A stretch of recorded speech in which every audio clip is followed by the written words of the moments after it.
Supplementary reading Lesson 2 Earthquake by M.S. Mahadevan. Are you a stranger to these parts, waiting for the bus to Badrinath? Perhaps you are a pilgrim or a visitor to the Valley of Flowers. Anyway, whoever you are, come with me. Wait at my tea shop. It is just past the bend in the road. As you can see, I'm carrying this can of milk to the shop. In 10 minutes, I will have a fire going. While you warm yourself, I will prepare for you the best cup of tea in all Garhwal. It will chase away the pinched blue look from your face. Here we are. Welcome to my humble roadside tea shop. Make yourself comfortable on this wooden bench. It looks rickety, but it will hold your weight. My name, Sahib. I'm called Bridge. I am 17 years old. I started this tea shop 2 years ago. Before that, I worked in a roadside dhaba outside Panipat. The heat, the crowd, the pollution, it was all too much. I had saved most of my earnings. I came back and with a little help, I started this shop. By the grace of Badri Vishal, it provides me a decent enough livelihood. Here, your tea is very strong, sweet flavored with cardamom. Enjoy it. Sahib, while I get on with my course, this is my daily routine. At sunset, I will shut my shop and walk back the 3 miles to my dwelling on the hillside. The name of my village, it was my village, the village of my ancestors. It is no more. Molti is gone. What happened to my village? It was 4 years ago, in the month of October, one night the earth quaked. Yes, tremors are common in these parts. These snows may seem eternal. The Himalayas may look solid. But the truth is, deep down they are unstable. We who live here are accustomed to tremors. But what happened that night was more than that. It was a terrible earthquake. Its effects were felt as far away as Delhi and Lucknow. Can you imagine the devastation at the heart of the earthquake? The epicenter was in a valley not far from here. There were 670 villages in the valley. 602 were destroyed. The earthquake lasted less than 5 minutes, time enough to set these centuries-old mountains crashing, to reduce our villages to rubble, to snuff out hundreds of lives. It was sheer chance that I was away that night. I had gone to Pauri to buy my school's books. I stayed the night at my uncle's house. We felt the tremors. We ran out into the open. Again and again the tremors came. We spent the entire night outside. Pauri lived through the night. Molti did not. For the living, the nightmare began at daybreak when the news trickled in of the large-scale devastation. There were dozens of landslides, huge boulders thrown haphazardly across motorable tracks and roads. Precious time was spent in blasting the rocks and clearing the way for army rescue teams. It was all of 4 days before help arrived for Molti. I was among the first to reach the village. My uncle accompanied me. We feared the worst, but nothing had prepared us for what we saw. Every single house, every wall, every roof had been flattened. Stone, rubble, and dust were all that remained. Our house was a 2-storied stone building with a slate roof. My great-grandfather had built the house. We were a small family. My father had died after an illness just 14 months ago.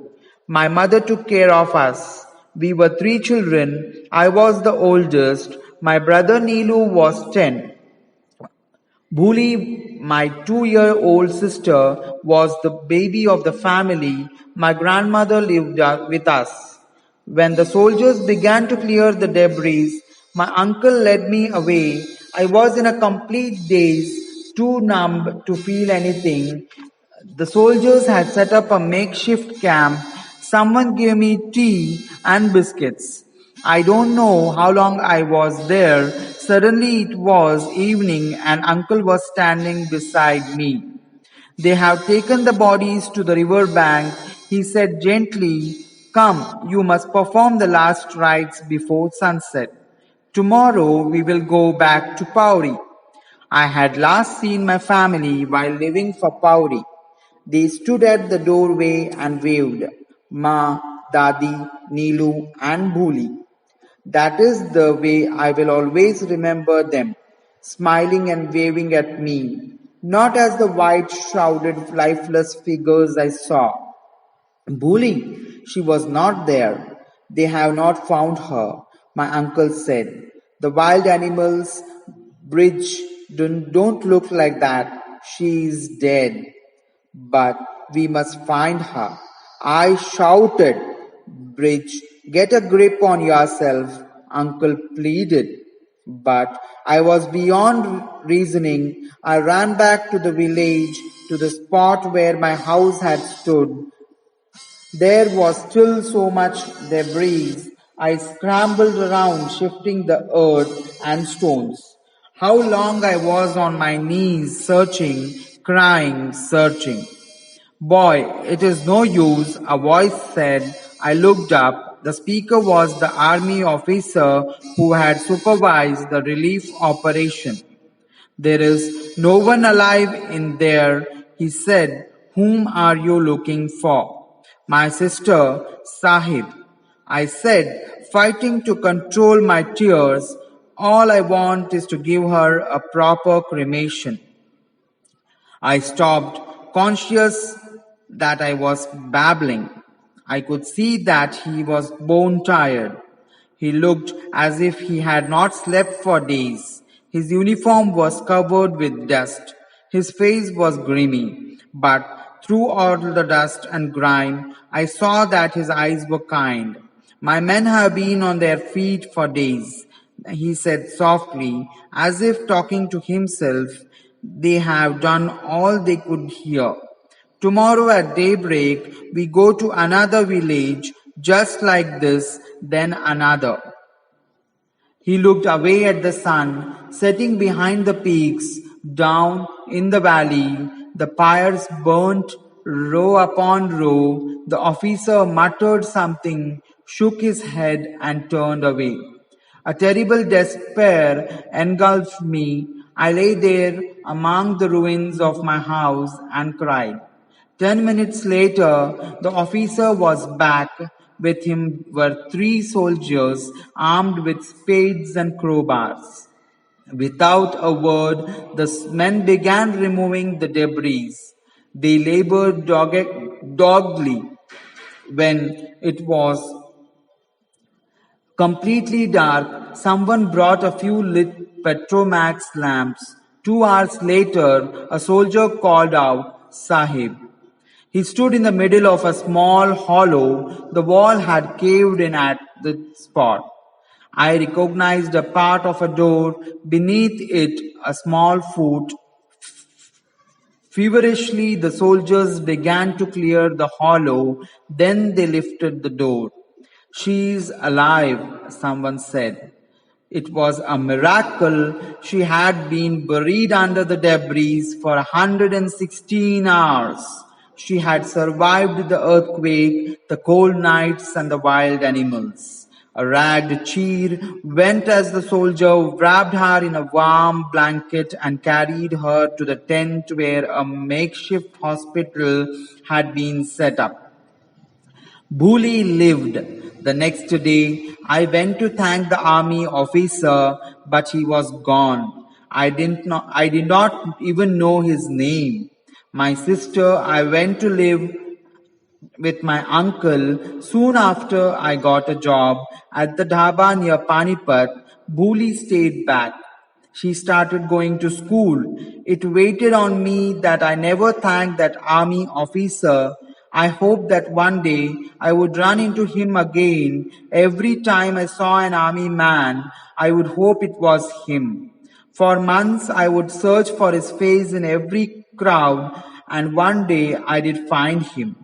It was late on a winter's night. A truck stopped at the dhaba. A man got out. He looked familiar. When he stepped into the light, I saw that it was not him. Just someone who bore a strong resemblance. The man was tired. He asked for a cup of tea. As I served him, Sahib, I felt this strange lightness, this sense of joy when the man offered to pay. I did not take the money. The next day it happened again. Every day I would see someone, a complete stranger, a tired traveler who reminded me of that officer. It was as if he was everywhere, and every time I served him tea, I felt a surge of sheer joy. A month later, I quit my job at the dhaba and returned to those mountains. The dhaba owner was quite relieved. He had no use for a waiter who kept forgetting to present the bill to the customer. Now I am on my own and I am at peace. Here is your bus, Sahib. No, no money. You were tired. All I offered you was a cup of tea. Maybe it was the best tea in all Garhwal. Maybe not, but I am happy I could do you this small service. Wish you a safe journey, Sahib. May God be with you.